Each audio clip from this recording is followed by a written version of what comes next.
Mheshimiwa Edwin Enos Swale. Asante Mheshimiwa Naibu Spika kunipa nafasi na mimi niweze kuchangia hotuba ya Mheshimiwa Rais. Mheshimiwa Naibu Spika, awali ya yote na mimi nitumie nafasi hii kumshukuru sana Mwenyezi Mungu kwa kunipa uhai na kibali cha kuwa mbunge wa bunge lako la 13.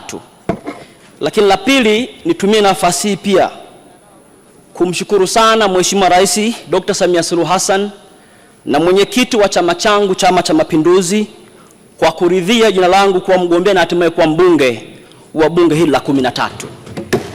Ahadi yangu kwa Chama cha Mapinduzi ni kuendelea kuwa mtii na kuheshimu misingi ya chama changu cha Mapinduzi. Jambo la pili, Mheshimiwa Naibu Spika, nitumie pia nafasi hii kuwashukuru sana wananchi wangu wa jimbo la Lupembe kwa imani yao kubwa kwangu na kunirejesha kwa mara ya pili kwa kishindo ndani ya bunge hili la Jamhuri ya Muungano wa Tanzania. Ninawaahidi nitaendelea kuwa sauti yao ndani na nje ya bunge la Jamhuri ya Muungano wa Tanzania. Mheshimiwa Naibu Spika, kabla sijaanza kuchangia hotuba hii, naomba niweke rekodi sawa. Wakati akichangia Mheshimiwa Engineer Ezra, wako wabunge wenzangu wachache nadhani hawakusoma hotuba ya Mheshimiwa Rais, wamesema kuna jambo halikuwekwa sawa kuhusu msamaha wa Daktari Samia kwa vijana baadhi wa matukio ya Oktoba 29. Naomba warejee ukurasa wa 8 wa hotuba ya Mheshimiwa Rais. Mheshimiwa Rais hakutoa msamaha kwa kila mhalifu. Mheshimiwa Rais alitoa msamaha kama mama, kama mlezi, kama amiri jeshi mkuu, na alisema, naomba kumnukuu, kwa wale ambao wanaonekana walifuata mkumbo na hawakudhamiria kufanya uhalifu wafutiwe makosa yao. Kwa hiyo kama kuna mhalifu hakufutiwa makosa na Mheshimiwa Rais. Nataka niweke sawa sawa rekodi hiyo kwa ajili ya bunge lako tukufu. Mheshimiwa Naibu Spika, naomba niende kwenye hotuba hii ya Mheshimiwa Rais. Ukisoma kitabu hiki vizuri kwa umakini kuanzia peji ya kwanza mpaka ya mwisho, mimi kwa mtazamo wangu unabainisha sifa mahususi za kiongozi bora Daktari Samia Suluhu Hassan. Na kama ambavyo wabunge wa kwanza wameanza kusema, ukisoma hotuba hii utabaini rais wetu Daktari Mama Samia ni mtu msikivu sana. Kumekuwa kuna kilio cha Watanzania wengi kwamba kuwepo na mkakati wa kuwa na katiba mpya. Rais ameahidi kuandika katiba mpya ya Jamhuri ya Muungano wa Tanzania. Kumekuwa na kilio cha kuwa na wizara ya vijana. Mama Samia ameunda wizara ya vijana na imeanza kufanya kazi vizuri sana. Ombi langu kwa wadau na wananchi wa Tanzania, ahadi hii ya kuwa na katiba mpya haitaweza kufikiwa kama tutaendelea na mtindo wa mwaka 2014 wa watu kususa, kukejeri na kutokuheshimiana. Ili kufikia lengo hili, ni lazima tujenge umoja wa taifa letu, tuwe na msingi, tuheshimiane ili tuweze kuandika katiba ambayo Mheshimiwa Rais ameahidi kwenda kuiandika. Jambo la pili, Mheshimiwa Naibu Spika, ukisoma hotuba hii utabaini kwamba rais wetu ana sifa ya kuahidi na kutenda. Kila alichoahidi kwenye bunge ameanza kutekeleza. Yamesemwa na wabunge wenzangu hapa. Aliahidi kwenda kutoa ajira kwa Watanzania.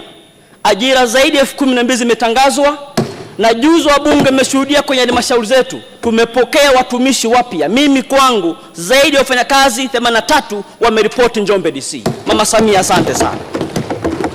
Jambo la tatu, Mheshimiwa Naibu Spika, rais wetu ni mvumilivu sana. Tunaye rais ambaye yuko tayari kusikiliza kila maoni.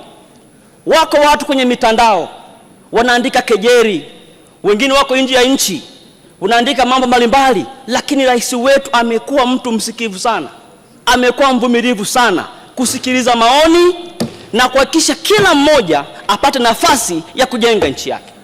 Na kwenye hotuba yake amesema hata kule nyuma mwaka 2025, 2024 wako watu walipuuza mkono wa Mheshimiwa Rais wa kuweka mshikamano kupitia fawara.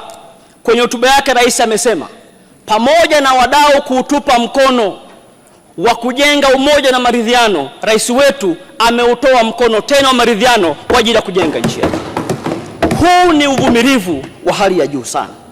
Jambo la nne, Mheshimiwa Naibu Spika, rais wetu ni mlezi, ni mtu mwenye huruma na upendo mkubwa sana kwa Watanzania. Mheshimiwa Naibu Spika, ukisoma hotuba hii utabaini Kule nyuma kulikuwa na kilio cha muda mrefu cha wafanyakazi juu ya kikokotoo. Rais wetu aliongeza mafao ya wafanyakazi ambao wanastaafu. Huyu ndio Rais Mama Samia Suluhu Hassan. Lakini pia imesemwa kwenye hotuba, rais wetu alipoona wako vijana ambao waliingia kwenye machafuko yale kwa mkumbo, kwa kushawishiwa, kwa kutokujua, kwa sababu ya huruma na upendo wake, akaamua kumsamehe. Huyu ndio Mama Samia Suluhu Hassan. Jambo lingine, Mheshimiwa Naibu Spika, rais wetu ni muumini wa utawala wa sheria, demokrasia na umoja wa kitaifa. Nilimsikia rafiki yangu Ado Shaibu kabla hajawa mbunge hapa akiwa kule nje akimsihi Mheshimiwa Rais aweke msingi mzuri wa uchaguzi ili haki itendeke kwa kila mtu, na hatimaye Ado Shaibu ameshinda kwa upinzani, yuko ndani ya bunge. Huyo ndio Mama Samia Suluhu Hassan. Kwa hiyo wito wangu kwa wabunge tulioko humu ndani, tutumie nafasi hii kumuunga mkono Daktari Mama Samia Suluhu Hassan. Tumtie moyo afanye kazi.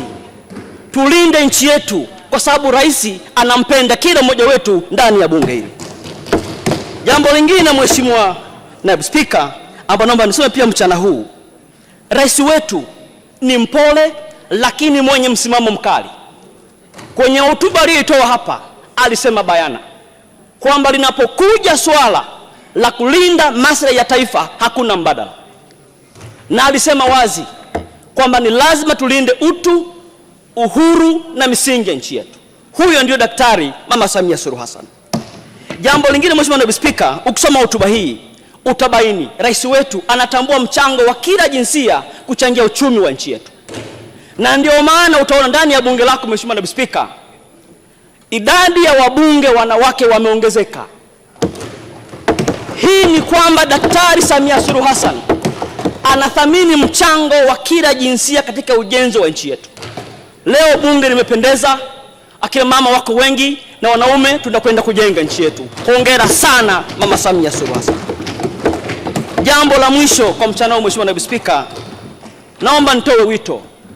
Ziko siasa zinaendelea kwenye ukanda, geopolitics, na kuna watu ambao ni Watanzania wako nje ya nchi wanaendesha siasa huko. Rais wetu ameshaweka msimamo kwamba linapokuja swala la maslahi ya taifa, sisi kama Watanzania tusiwe na mbadala. Tutajenga msingi wa mahusiano, tutajenga msingi wa kushirikiana, lakini kamwe kwenye maslahi ya taifa tusiyumbe wala kurudi nyuma. Baada ya mchango huo, Mheshimiwa Naibu Spika, nitumie nafasi tena kuwashukuru sana wananchi wangu wa jimbo la Lupembe. Waendelee kuniunga mkono, waendelee kuniombea, na kipekee tarehe 29 walimpa kura za heshima kumlipa wema Daktari Mama Samia Suluhu Hassan kwa miradi ya maji aliyopeleka, kwa miradi ya umeme aliyopeleka, barabara alizopeleka. Daktari Samia alistahili kushinda 98% jimbo la Lupembe. Baada ya mchango huo, asante na Mungu awabariki sana.